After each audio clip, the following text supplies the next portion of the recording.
একজন head of গভর্নমেন্টের সাথে ইউএনজি এর সাইডলাইনে কথা বললেন। মিটিংটা খুবই বন্ধুত্বপূর্ণ ছিল, আপনারা ছবিগুলো দেখেছেন। বিগত প্রায় 3 দশকের ইতিহাসে মার্কিন কোনো সরকার প্রধানের সাথে এটা দ্বিতীয় বৈঠক। ঐতিহাসিক এই বৈঠকে দ্বিপাক্ষিক নানা বিষয়ের পাশাপাশি জুলাই বিপ্লবে ছাত্র জনতার আত্মত্যাগকে শ্রদ্ধার সাথে স্মরণ করেন জো বাইডেন।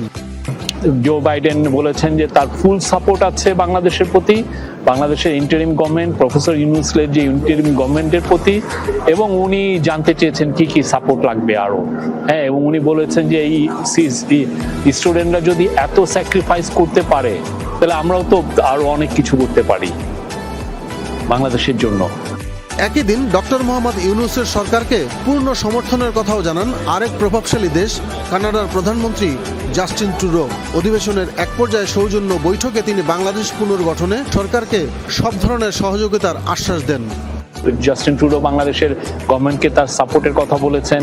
তারপরে তারা ফ্রিডম ডিপেন তাদের দুই দেশের মধ্যে, আমাদের দুই দেশের মধ্যে সম্পর্ক যাতে আরো উন্নয়ন হয় সেই ব্যাপারে আলোচনা হয়েছে, এবং বাংলাদেশের থেকে স্যার যাতে কানাডায় আরো স্টুডেন্ট যেতে পারে সেই ব্যাপারে কথা হয়েছে, এবং আরো দ্বিপাক্ষিক যেই সমস্ত বিষয়গুলো সেগুলো আলাপ হয়েছে। সকালে অধিবেশনের শুরুতেই ডক্টর মোহাম্মদ ইউনূস অনানুষ্ঠানিকভাবে সৌজন্য সাক্ষাৎ করেন জাতিসংঘের মানবাধিকার বিষয়ক কমিশনের প্রধান, ব্রাজিলের প্রেসিডেন্ট, বিশ্ব ব্যাংকের প্রধান সহ বেশ কয়েকজন নেতার সাথে। প্রথমবারের মতো সরকার প্রধান হিসেবে জাতিসংঘ অধিবেশনে এসে মার্কিন প্রেসিডেন্টের সাথে একান্ত বৈঠকটি ছিল সবচেয়ে বড় চ্যালেঞ্জ। সেটা সফলভাবে সম্পন্ন হওয়ায় অনেকটা স্বস্তি ফিরে এসেছে অন্তর্বর্তীকালীন এই সরকারের প্রতি। মার্কিন প্রশাসন সার্বিক সহায়তার যে আশ্বাস দিয়েছেন সেটা এখন বাংলাদেশ কিভাবে আদায় করে নিতে পারে বা কিভাবে সেই সমর্থনকে কাজে লাগাতে পারে সেটা এখন দেখার বিষয়।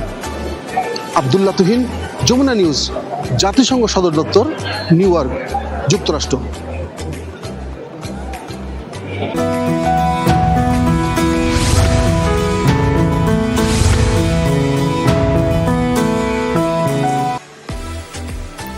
ক্ষমতাসীনদের লোভ ও দায়িত্বজ্ঞানহীন আচরণের কারণেই বিভিন্ন দেশে যুদ্ধসহ বিশ্বজুড়ে নানা সংকট।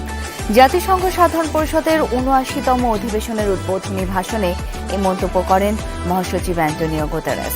ফিলিস্তিন, লেবানন, ইউক্রেনের সংঘাতের জন্য রাষ্ট্রপ্রধানদের বেপরোয়া আচরণকে দায়ী করেন। অন্যদিকে জনগণের স্বার্থকে গুরুত্ব দিয়ে নতুন প্রজন্মের হাতে নেতৃত্ব ছেড়ে দেওয়ার আহ্বান মার্কিন প্রেসিডেন্ট জো বাইডেনের।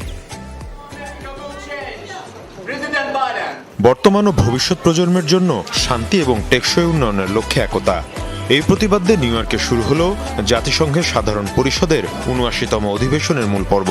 বিশ্বের বিভিন্ন দেশের নেতাদের পাশাপাশি অংশ নেন